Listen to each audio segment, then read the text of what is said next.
Hi, I'm Elise, this is Witch Way, and today I'll be taking you through the witch lore of the Warlock Trilogy.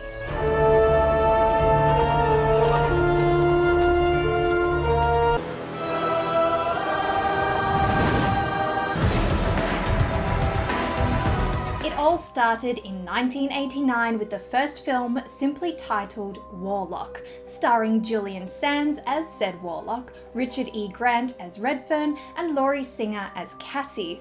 Opening in Boston 1691, the Warlock is captured by Redfern and sentenced to death for the crime of witchcraft. However, he escapes by magically teleporting himself to the future, and Redfern is along for the ride. The Warlock is now searching for the pages of an ancient grimoire. Redfern, assisted in the modern world by Cassie, who has her own motives for stopping the Warlock, must get to the book first, else the Warlock carry out his dastardly plan. In 1993, we have the sequel Warlock the Armageddon. Julian Sands reprises his role as the Warlock, with Chris Young as Kenny Travis, Paula Marshall as Sam Ellison, Steve Kahan as Will Travis, and Bruce Glover as Ted Ellison. This time, the Warlock is trying to assemble several crystals to open the gates of hell. Only the remnants of the ancient Druids can stop him by creating the last of the Druid warriors. The final Warlock film was released in 1999 with Warlock the End of Innocence. Bruce Payne portrays this Warlock with Ashley Lawrence as Chris and a bunch of other people. This Warlock seeks out the daughter of a witch to sacrifice and resurrect as the devil's consort, and who better than Chris, who has been given the opportunity to visit her abandoned family home. Her friends are along for the ride and are picked off one by one by the Warlock. As mentioned, the original film opens in Boston of 1691. This is the year before the events of the Salem witch trials kicked off. Not far from Salem, many from Boston were involved in the trials, and some of the accused were imprisoned in the Boston jail awaiting their trial. But the prison did not look like this one. This was most likely inspired by what is known as a witch's tower, a name which caught on after the witch craze, as many held those accused of witchcraft while they awaited their trial or were tortured for their confessions. Outside this tower is the site the Warlock is to be executed. Hanging was the punishment for those found guilty of witchcraft in New England, but we also see the pyre loaded with a basket of live cats. Unfortunately, in some European folklore, cats were seen as representations of the devil, so were burned alive. Our Warlock is awaiting his execution incapacitated with his thumbs and toes locked together. This seems to be inspired by a mix of thumb screws, a torture device, and one of the methods for testing for witches, where the toes and thumbs of witches were tied together before the accused was thrown into a body of water. If they floated, they were a witch, and if not, sometimes they weren't pulled out in time. These thumb locks belong to Redfern, who is most knowledgeable in how to incapacitate a witch. He instructs Cassie to hammer a nail into the Warlock's footprints. This folk belief was said to cause enough pain to a witch that their enchantment would break, or nail them to the spot, preventing them from taking flight. We also see this method used in Chilling Adventures of Sabrina. You can check out my Witch Lore review for more on that series. Nails used to be made from iron, which was also said to ward off evil, and Redfern is later seen injuring the Warlock with an iron weather vane. He uses a couple more methods to fight the Warlock. Witches loathe salt. Don't blame them. Salt, sugar, sulfites, all that shit'll kill you. Salt was also used to ward off evil, as it was seen as a pure substance. For should the earth there be hallowed, then the pages lie safe. Never can no witch set foot on consecrated ground. Consecrated ground was sacred ground, such as churches and their graveyards, and accused witches were not permitted to be buried there after their deaths. Salt and sacred ground would later be used against witches in another film, 1993's Hocus Pocus. Check out more on that one in my Witch Lore review. Redfern isn't the only one who knows the signs of witches, as we see on a farm the Warlock comes across. A horse sweating in the morning was apparently a sign that a witch had possessed it to ride to a nighttime sabbat. Pixies, night hags, and fairies were also thought to steal away horses, tangling or even braiding their manes. Cream or milk was said to curdle around witches. One such subject of this superstition was Wilmot Red. Tales said she could sour milk just by passing by, and a rhyme was born.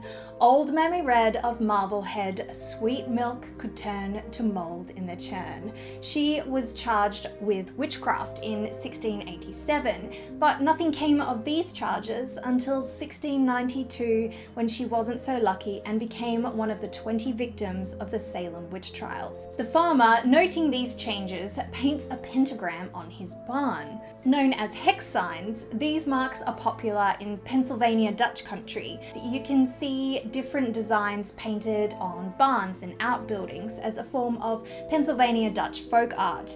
The meaning of these signs is open for interpretation, as there is debate over their origins. The Warlock made his way into this barn after he gained the ability to fly by consuming the boiled fat of an unbaptized child.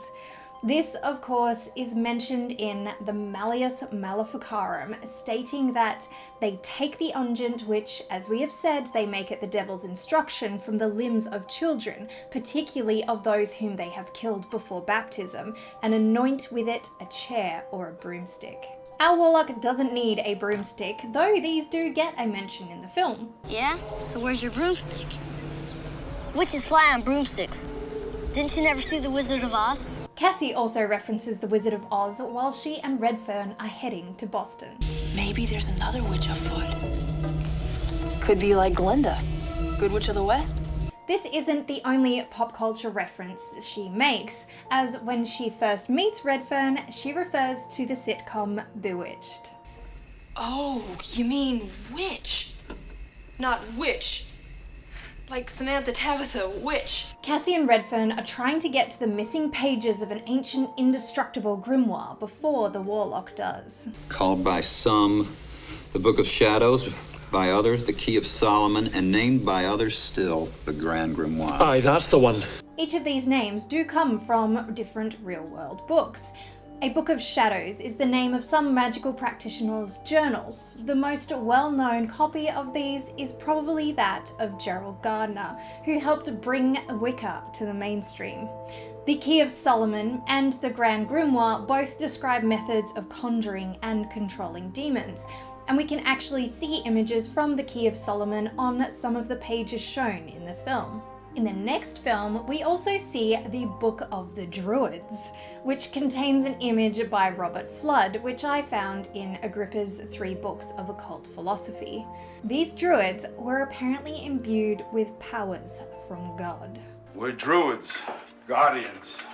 God gave us certain gifts. In some texts, Druids seem to have opposed the Christianization of their Celtic homeland.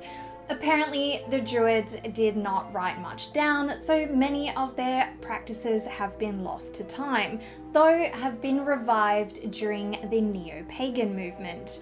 Wicca is also classified as neo-pagan, and this was drawn from in the 3rd film. One of Cassie's friends is a witch, and she draws on the Eco Eco chant to stand up to the Warlock. Azrak, Zimarak, Arodia. We also hear this incantation in The Love Witch and American Horror Story Coven if you want to check out those witch lore reviews for more. We also see this young witch laying out tarot spreads using a version of the Rider-Waite-Smith deck, and she has a copy of the Tarot of the Bohemians. Bruce Payne portrays the Warlock in this film, and he has also been a magic user before. We see him as the mage Damodar in 2 Dungeons & Dragons films. Perhaps I will include him in my next campaign. And as the leader of the Order in Charmed. Check out my Charmed witch lore reviews for more on that series. And he's not the only one. Charles Hallahan, who portrays one of the Druids in the second film, also appears in Cast a Deadly Spell, and our Warlock Julian Sands appears in its sequel, Witch Hunt. You can also check out my Witch Lore review on those two films as well. Warlock scores for lore and the craft. These warlocks seem to have innate magic, or perhaps imbued, as they are both in service to the forces of darkness. They are referred to by others and themselves as both witches and warlocks. Warlock can be used as the term for a male practitioner if they prefer it, though some do not like this as the term is sometimes seen to mean oathbreaker. Warlock, the first film, is definitely worth a watch. I really enjoyed it. The Armageddon was alright, but let's not talk anymore about the End of Innocence. What did you think of these films? Let me know in the comments, as well as any other witchy recommendations for my witch lore reviews. You can follow me on my linked socials for some additional content, but if you like what I do here, please remember to like, share, and subscribe to keep me going. As always, thanks very much for watching here on Witch Way.